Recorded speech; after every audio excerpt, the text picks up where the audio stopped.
ನಮಸ್ಕಾರ ಸ್ನೇಹಿತರೆ, ಪ್ರಗತಿ ಚಾನಲ್ಗೆ ಆತ್ಮೀಯವಾದಂಥ ಸ್ವಾಗತ ಸ್ನೇಹಿತರೆ.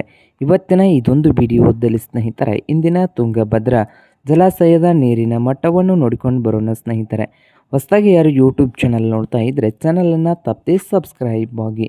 ಇಂದು ತುಂಗಭದ್ರಾ ಜಲಾಶಯದ ನೀರಿನ ಮಟ್ಟ ನೋಡೋದಾದರೆ ಡ್ಯಾಮ್ನ ಲೆವೆಲ್ ಬಂದು 1629.54 ಫೀಟ್ ಇದೆ.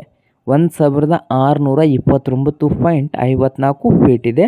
ಹಾಗೆ ರಿಸರ್ವಿಸರ್ ಕೆಪಾಸಿಟಿ ಅಂದರೆ ಸಂಗ್ರಹವಾದ ನೀರು ನೋಡುವುದಾದರೆ 92.35 TMC 92.35 TMC ಇದೆ. ಹಾಗೆ ಟೋಟಲ್ ಇಲ್ಡ್ ಬಂದು 86.79 TMC. ಡ್ಯಾಮ್ನ ಒಳಹರಿವು ನೋಡೋದಾದರೆ 21,600 ಕ್ಯೂಸೆಕ್ಸ್ ನೀರು ಬರ್ತಾ ಇದೆ. 21,600 ಕ್ಯೂಸೆಕ್ಸ್ ನೀರು ಡ್ಯಾಮ್ಗೆ ಬರ್ತಾ ಇದೆ. ಹಾಗೆ ಹೊರಹರಿವು ನೋಡೋದಾದರೆ ಇಂದು 6,700 ಕ್ಯೂಸೆಕ್ಸ್ ನೀರು ಹೊರಗಡೆ ಹೋಗ್ತಾ ಇದೆ. 6,700 ಕ್ಯೂಸೆಕ್ಸ್ ನೀರು ಹೊರಗಡೆ ಹೋಗ್ತಾ ಇದೆ. ಹಾಗೆ ಕಳೆದ ವರ್ಷ ಈ ದಿನದಂದು ಡ್ಯಾಮ್ನ ಲೆವೆಲ್ ನೋಡೋದಾದರೆ ಕಳೆದ ವರ್ಷ 1,626 ಫೀಟ್ ಇತ್ತು. ಹಾಗೆ ಕಳೆದ ವರ್ಷ ಈ ದಿನದಂದು ಒಳಹರಿವು 28,000 ಕ್ಯೂಸೆಕ್ಸ್ ನೀರಿತ್ತು. 28,000 ಕ್ಯೂಸೆಕ್ಸ್ ನೀರು ಇತ್ತು.